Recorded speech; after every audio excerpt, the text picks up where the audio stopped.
Hello everyone, welcome to People's Daily Online. Today our guest is Mr. Edwin Lee, the Mayor of San Francisco. Welcome, Mr. Lee. Thank you for joining us today. Thank you for welcoming me here. It's my pleasure. Would you like to say hello to the audience of People's Daily Online? Certainly. Well, I am Mayor here of San Francisco, California, and I'm glad to be here in the studios of People.com in Beijing, China, and love to share information about what is happening in our great city, but also what we are doing together to promote friendship and understanding and business and culture exchanges between San Francisco and People's Republic of China. Well, Mr. Lee, how many times have you been to China, and what is the main purpose of this trip to China? Well, before this trip, I've been to China perhaps 10 times as a private citizen visiting, also with the official trips from previous mayor, particularly Mayor Willie Brown, who had 6 trips to China before this one. And I was in previous capacities working in San Francisco government. On this trip, it's my first official trip as the mayor of San Francisco. And of course, I'm very proud that I am here in Beijing meeting the high government officials, but also the people who want to work with us in promoting exchanges, cultural, artistic, and business. Well, Mr. Lee, we know that San Francisco and Shanghai are sister cities, and during the past 33 years, the two cities have witnessed significant progress in bilateral exchanges. What is the plan for San Francisco to enhance its friendship with China, with Shanghai or other Chinese cities, particularly in economic and cultural bilateral exchanges? Well, the San Francisco-Shanghai sister city is one of the oldest sister city relationships and the first one that China has with United States city. And we honor that very much. We are and have for many decades now exchanged a lot of cultural exchanges. So San Francisco, for example, hosts one of the largest ethnic celebration parades for the Chinese New Year's. And oftentimes there is strong participation from Chinese artists and ethnic dancers and performers, be they from Shanghai or Beijing, or many of the minority ethnic groups have come to join in this parade. The parade is very famous. It is one of the largest parades in the United States, and it provides the American audience as well as an international audience an understanding of the culture of the Chinese people, and it is, I think, one of the very largest attractions for the city of San Francisco. In addition, we have a very fine Asian art museum, which also is promoting Asian art and the history of China. And today in San Francisco, for example, we are hosting a small view of the terracotta soldiers that by agreement with Xi'an and the museum there, they have an agreement to lend us for a short period of time several of the terracotta soldiers so we could educate our public about Chinese history. And we are working on other agreements. Yesterday, we signed a memorandum of understanding with the Vice Minister of Culture to extend more exchanges with the parade, with ethnic dance, with participation with our symphony for classical music, and we hope that some of the symphony classical music artists from China can join us in our symphony performances as well. So we know that the San Francisco municipal government has these two offices known as China SF. And so can you please explain to us what is China SF and how do we evaluate its roles in promoting exchanges with China? Well, I begin by saying that we have been very happy and very satisfied with the cultural and economic exchanges that have gone on for almost 3 decades.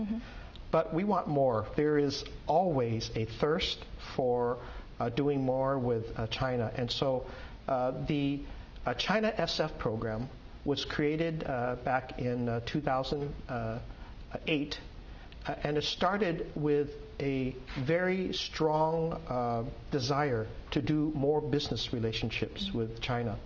And so as a result, in San Francisco, we have now 5 offices that are occupied by Chinese solar companies that are launching their North American headquarters in San Francisco.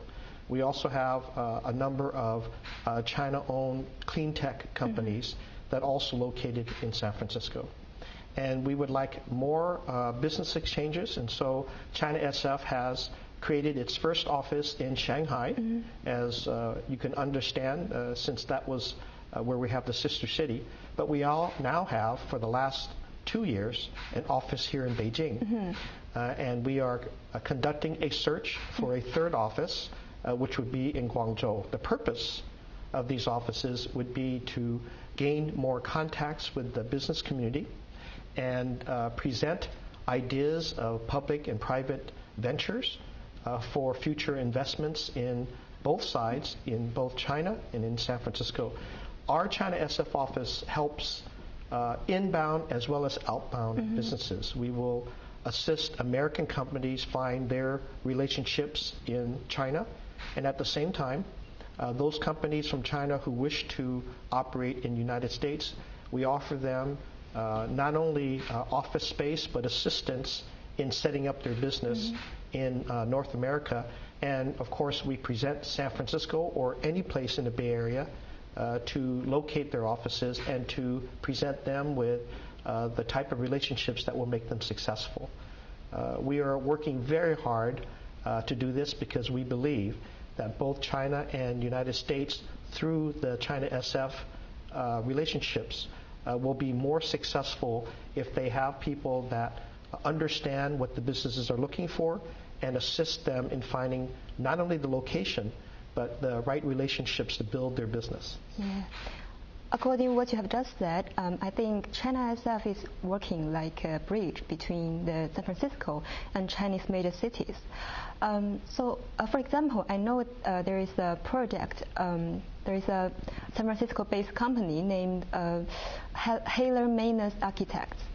And I know it was chosen to lead to the design of and construction of urban downtown plan in Guangzhou, in China, in 2009, and it was a project worth more than $100 million. So, can you please elaborate to us what kind of role did the China SF play in this case, and are there any similar examples you would like to share with us? Yes. Well, China SF, I think that was a perfect example where we have an American architectural firm that is headquartered in San Francisco. And they, over many, many years, they have become very successful in designing of green landscape, green buildings, very energy efficient layout and planning. And while they've been successful in the United States, they wanted to share that approach with development in China. And so they have chosen and were chosen through competition to do urban revitalization in the city of Guangzhou and present the most modern designs for parks, open space, buildings, and transportation. There are more of that kind of relationship to be had, but in China SF we're also looking at things that are of different nature. For example, we are working on an idea to have a Shanghai food festival that could operate in San Francisco. Or we take an idea like the very famous Guangzhou Trade Fair that happens twice every year, and we would like to create a version of that in San Francisco so that we can allow American companies to understand many of the manufacturing that is going on in China that they may be interested in, but they may not have the time to come to China. So we would create that fair there. And then there's other ideas like the Shanghai Film Festival, where we may wish to have more of the film producers on both sides interchange and understand through film the opinions of people who are not only in the artistic world but in everyday life, and have that production in film to be exchanged on both sides. And in San Francisco, as you know, we're one of the most beautiful cities in the world, and we also like to attract more filmmaking from China to happen, and maybe they will tell stories that we have yet to know and learn about. I think there is a new movie launched in San Francisco. I think it's called Shanghai Call Me or something. Calling, Shanghai Calling. What is it about, and how is the people react to this film in San Francisco? I got to see the premiere in San Francisco. We had it at the Presidio Lucasfilm Studios. And it is a story of a lawyer in New York City who is Chinese American, more American than Chinese, but who is assigned to go and do some legal business in Shanghai. And so he is called by his law firm to go to Shanghai. At the beginning, he has no interest in doing this, but because it is a major client, he must go and conduct business.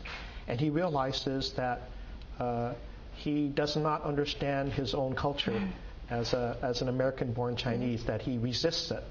And he encounters a lot of expatriates in Shanghai who inform him about life overseas, and that he begins to understand the clash as well as the complement of culture. It becomes a love story at the end, but through the medium of the story, it allows both humor and passion to explain some of the culture clashes and some of the business clashes that have occurred over several decades. I found many friends in the audience who've done business and are doing business in Shanghai and Beijing, and they laughed very heartily because many of the themes and some of the encounters were very real. Whether it's misunderstanding of language or one business culture does not match with the other business culture, these practices were all exposed.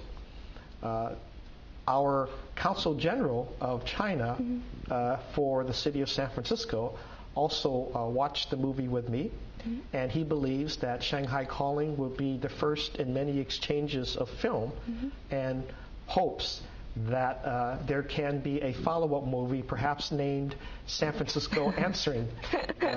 Speaking of cooperation, what do you think are the most attractive points for Chinese companies to start cooperation with China SF? Well, I think that first of all, they can learn from coming into our offices and getting the information that they need, and match that with the idea that they have. If they have an idea of something like a green technology or a small business, we can assist them through China SF. For example, as the mayor of San Francisco, I do not just depend upon the China SF office. They are directly connected to the mayor's office of small business enterprises in San Francisco. And we assist any business from any country, whether it's China or Japan or Korea or Europe. We assist them in how to get all of their permits in which to legally operate, to understand the local tax system, and to gain an understanding of the real estate advantages of location. And then we also introduce them to associations of businesses that are similar to theirs, so that they become part of the business fabric.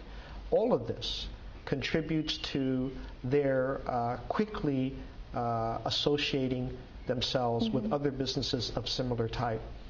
So that is one good understanding of what China SF does. In addition, we would like the businesses not only to start in San Francisco, but to stay and to grow. So we will work with them on how to increase the workforce, how to make sure the wage system and the employee benefits are consistent with the American regulations, and then allow them to be much more successful. We are very investor friendly in San Francisco, and we want to have the businesses succeed and to see through not just the beginning, but future generations of the business being successful. Yeah. We are aware of that part of your trip this time is to open the third office in Guangzhou. So why Guangzhou is chosen, and what is your future plan for China SF to cooperation with China? Well, of course, we have been very successful in Shanghai and Beijing. Guangzhou is also very special to us because most of the Chinese immigrants that came to San Francisco and the Bay Area are from Guangdong province. In fact, I would say about 75% of the Chinese are from that region. The affiliation has already been there for quite some time. We have had, hundreds of thousands of visits back and forth. And what we'd like to do is seeing that the GDP of Guangzhou is very strong, that they may wish to also do investments in San Francisco, the Bay Area, and we would like to assist Chinese corporations on their quest for international markets. We think that we can be of great success. We also believe that we are more conducive to Guangzhou for purposes of language, but also for food and for entertainment. We have a very strong presence in San Francisco, and so we think that there will be a smooth transition. And because people speak the similar language, there will be immediate trust when it comes to financial investments and the understanding of the different financial instruments that would be available. Do you know that it's very interesting? People's Daily Online has just launched its branch in San Francisco. So from your opinion, what do you think this branch can do to promote exchanges between China and U.S. and San Francisco and Chinese cities? Oh, I think it would be limitless, to be quite candid with you. I think what I have done in my office is set up special times for the Chinese press because I believe that they have special questions about what I am doing as the mayor, but also policies of the city, policies of the state of California. And I think that the Chinese people, both abroad as well as in the whole Bay Area, are thirsting very strongly for more specific information when it comes to everything from entertainment to economics to politics and to sports. For example, I think people will want to understand what is Jeremy Lin doing as should he be a Golden State Warrior or is he satisfied being a Houston Rocket basketball player? When he came to San Francisco, for example, there were thousands of Chinese Americans that came to that game to celebrate his participation in the American National Basketball Association. And he has a very individual story to tell about his success and about how he plays basketball in a very competitive, high-level sport. I think many people in China would want to understand how someone plays at such a high level and what they experience in a day-to-day life, just like the Chinese press in local San Francisco Bay Area wants to know the same thing. And I also think the American public itself is very interested to see his opinion. That's just one example. There are areas of cuisine, culture exchange, talent, economic information. We know that, and we read all of the different economic challenges that occur in our own country. We would like to also compare that with what is happening in China. China and United States are two now of the most strong, economically successful countries. And whatever is decided between our countries, whether it is in opposite or in collaboration with each other, has a big impact all over the world. And I believe that that kind of information is desired by people all over the world to understand quickly what is going on for investment purposes, for lifestyle, for job creation, for innovation. I had a discussion with one of your editors today, and San Francisco one of the strongest parts of our city today is our innovation through technology.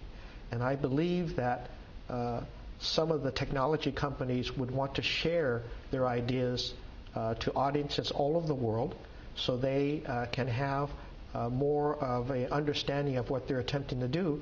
And I believe that some of these startup technologies would like partners in China and all over the world to work with on their market share. Yeah, we hope that this branch can have more communication and exchanges with China SF. So thank you, Mr. Li, and thank you for joining us today, coming by on the People City Online and have this wonderful chat with me. And we wish you a wonderful trip in China too. Thank you very much. Thank you very much.